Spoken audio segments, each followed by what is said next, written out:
April Marie Tinsley was born on March 18, 1980, in Fort Wayne, Indiana.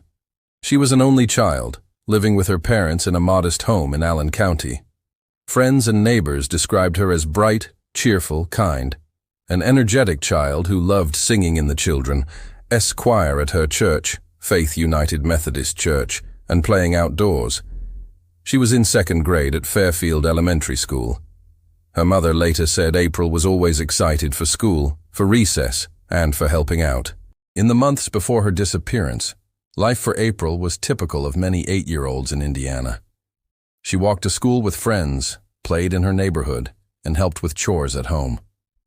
On April 1, 1988, Good Friday, she was playing with 2 friends, going from house to house, when she left to retrieve her umbrella and never returned.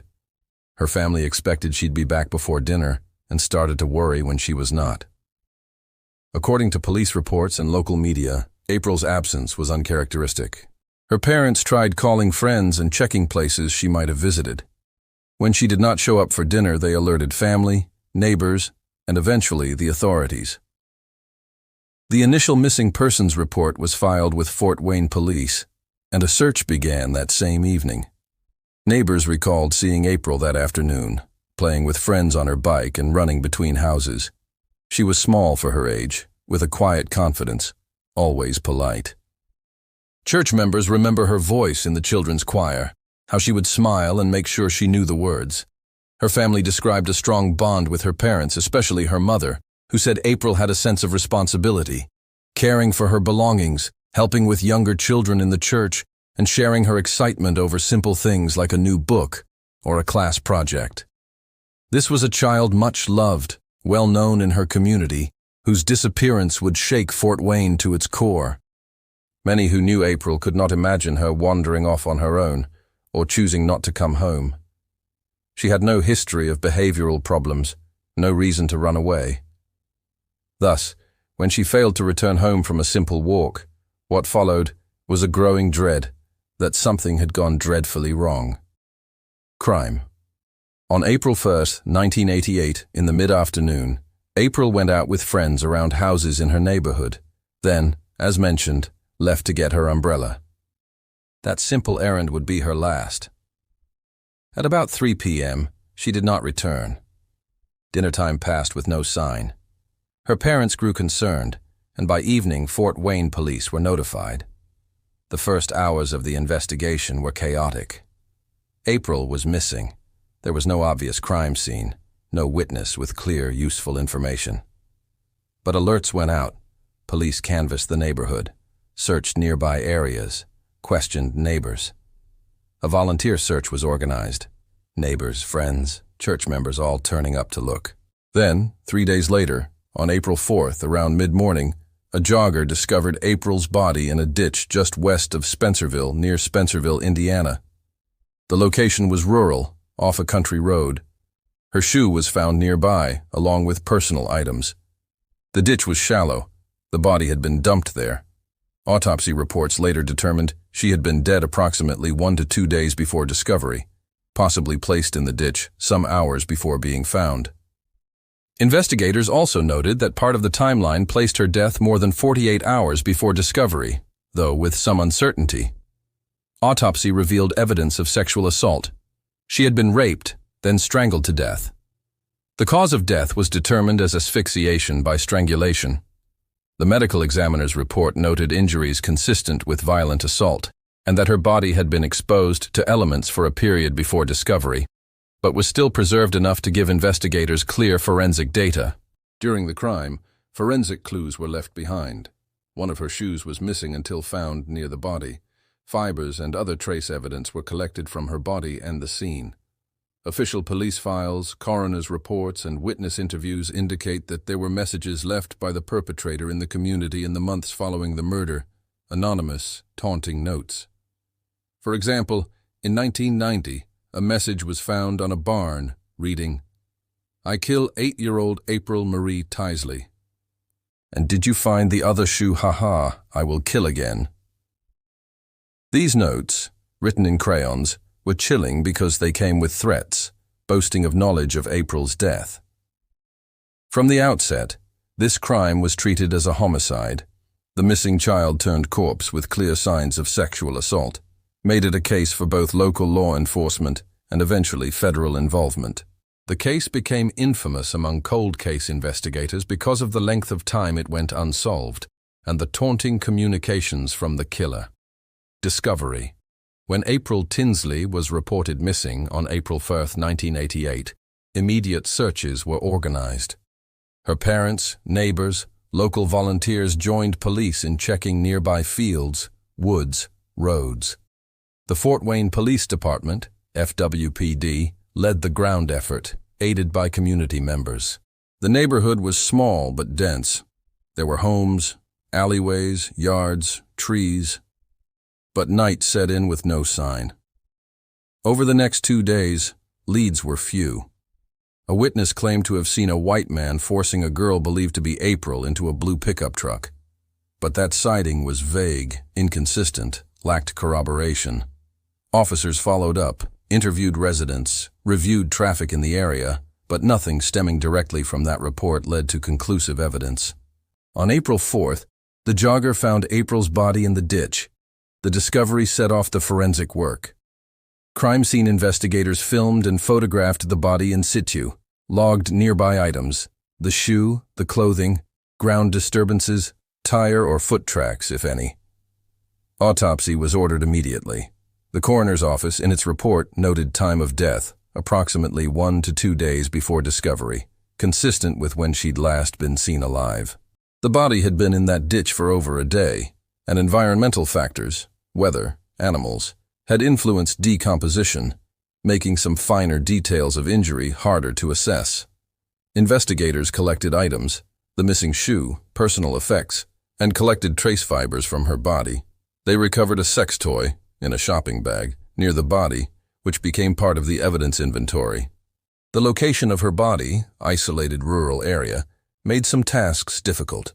Soil samples, insect activity, groundwater, weather conditions all had to be taken into account. The community responded with both grief and determination. Local news outlets covered the story immediately. Photographs, lead appeals, news conferences were held. Her memorial service was held on April 8th at Faith United Methodist Church, which drew a large crowd. People in Fort Wayne were shaken. April Marie Tinsley had been taken from them in an act that was not random. Someone had planned it. Someone knew what they were doing. The discovery shifted the narrative. This was no longer a missing person case. It was a homicide. It triggered multiple investigative bodies, FWPD, the Indiana State Police, and eventually the FBI, particularly because of the strange notes and taunting letters that followed. Those communications suggested a killer who wanted attention, who believed he could evade detection but still make noise. Within days of the body's discovery, investigators began to search for possible suspects. Composite sketches were released to the public, witnesses canvassed, phone calls made. In the months after, additional notes were found, suspicious calls traced, fibers matched to items. But for many years, the case ran cold. No arrests, no solid suspect, despite the outcry. Investigation. The investigation into April Tinsley's murder was long, complicated, and spanned decades. From the early days, local detectives worked arresting witnesses, collecting evidence, analyzing the crime scene, speaking with anyone who might have seen something. Many leads came and went. One of the earliest major leads was the eyewitness statement about a white man forcing a young girl into a blue pickup truck. Composite sketches were drawn from that. The police released them to the public, hoping someone would recognize the suspect or vehicle. Investigators looked at registered vehicles fitting similar description. They interviewed people who owned blue pickup trucks, had checked for fingerprints, tried to match fibers from the scene to any suspect's clothing. But none of those early leads held up under scrutiny. Between 1990 and 2004, a series of anonymous messages, sometimes in the form of notes or letters, reached local authorities. They referenced April's death, threatened more violence, or claimed inside knowledge. Police tested materials from some notes. Sometimes crates, packaging, crayon, or handwriting were examined, but linking these messages concretely to the perpetrator proved elusive. In 2009, the FBI's Behavioral Analysis Unit became involved, assisting with a psychological profile of the suspect.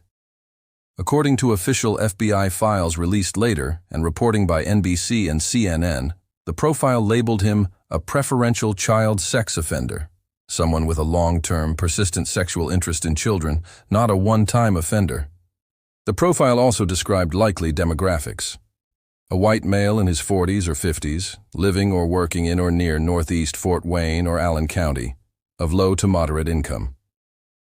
Wikipedia investigators used forensic genealogy techniques starting around 2015-2016. In particular, a private lab, Parabon Nanolabs, used DNA from crime scene evidence, including some preserved in the notes and fibers, and linked that DNA via GED Match, a public genealogy website, to living relatives of the perpetrator. Investigators assembled family trees, narrowed down suspects. The process took years of cross-referencing, fingerprinting, testing trash, collecting environmental DNA, and interviewing persons of interest. Meanwhile, the community never forgot. Media renewed interest, local news stations, national outlets, cold case shows, and documentaries kept the story alive. In 2016, updated sketches of the suspect, derived from the genealogy data, were released in hopes of generating tips. In 2009, and again in 2018, authorities announced that DNA evidence had yielded strong leads. Multiple press conferences described how DNA had matched items recovered from the crime scene to a suspect's profile. Throughout all of this, dozens of potential suspects were looked at, but cleared for lack of matching DNA or alibis or weaker evidence. Officers re-evaluated old witness statements, re-interviewed people, sometimes with fresh witnesses coming forward.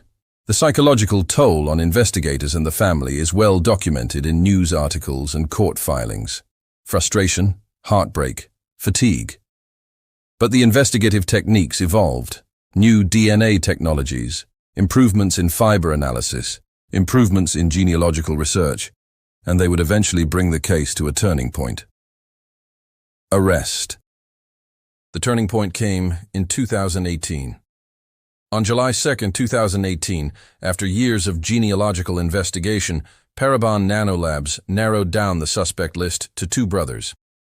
Public reporting, e.g. CNN, Associated Press, The New York Times, named 59-year-old John D. Miller of Grable, Indiana, as the primary suspect in the abduction, rape, and murder of April Marie Tinsley. Wikipedia police obtained a search warrant and collected DNA from Miller, including from discarded items. They compared that DNA to evidence recovered from April's body, fibers, and from the notes previously left at crime scenes. The match was confirmed. Investigators also retrieved used condoms from Miller's trash, which yielded DNA matching the crime scene profile. The total DNA match was made public in press conferences as the breakthrough. On July 15, 2018, law enforcement approached Miller's residence. He was arrested at his home, advised of his rights, and taken into custody. During the arrest and subsequent interview, he initially pleaded not guilty at the first court hearing on July 19, 2018. The formal charges included murder, child molestation, confinement, and other related counts. Wikipedia.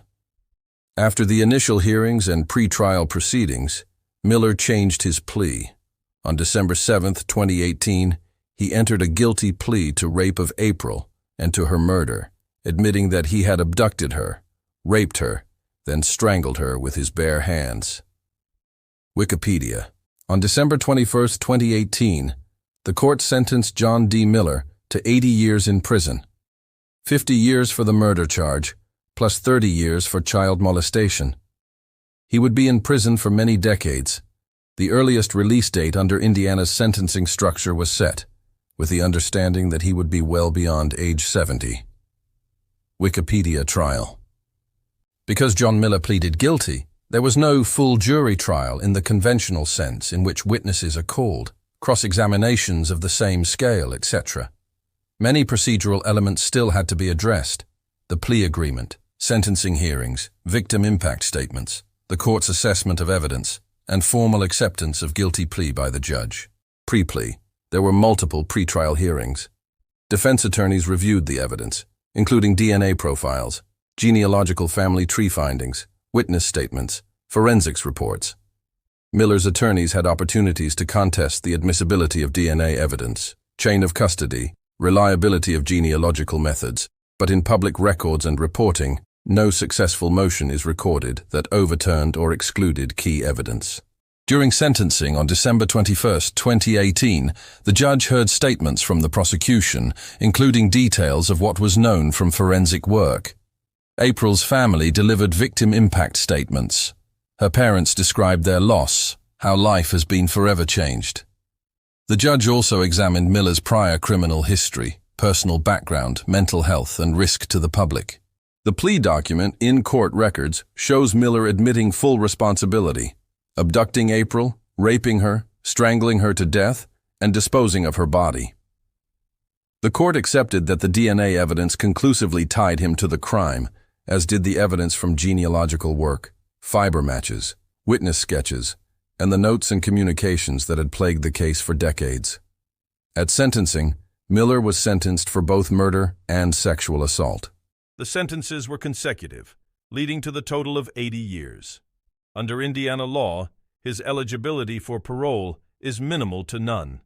Effectively, this is a life sentence for someone of his age. The judge made clear that the gravity of the crime, the cruelty, and length of time before resolution justified a very long sentence. Not just punishment, but also protection for society. Defense did make some mitigation arguments, focusing on Miller's personal background. Reports indicate he had lived a secluded life. Neighbors described him as quiet but sometimes angry. However, those arguments did not change the outcome. The plea established guilt. The court focused on the strength of the forensic evidence and the necessity of accountability. Aftermath. After the trial and sentencing, the immediate relief for the Tinsley family was that there was finally a name, finally a person held responsible. For nearly 30 years they had lived with uncertainty. In interviews conducted by news outlets, April's mother described the arrest and guilty plea as bittersweet. Justice, yes, but the pain, the memories, the what-ifs remain. John D. Miller was incarcerated. Under Indiana Department of Corrections, he first housed at the Reception Diagnostic Center in Plainfield, later transferred to New Castle Correctional Facility. Reports indicate that his earliest possible release date is far in the future, July 15, 2058, a date unlikely ever reached. The sentence reflected both the legal standard and public demand for closure. Wikipedia. The community of Fort Wayne responded with both relief and reflection. In local media and public gatherings, there were memorial services, dedications, and renewed dialogues around child safety, anonymous communications in criminal cases, and whether cold case investigations are given enough resources. The case became a touchstone for how forensic genealogy could finally solve crimes thought unsolvable.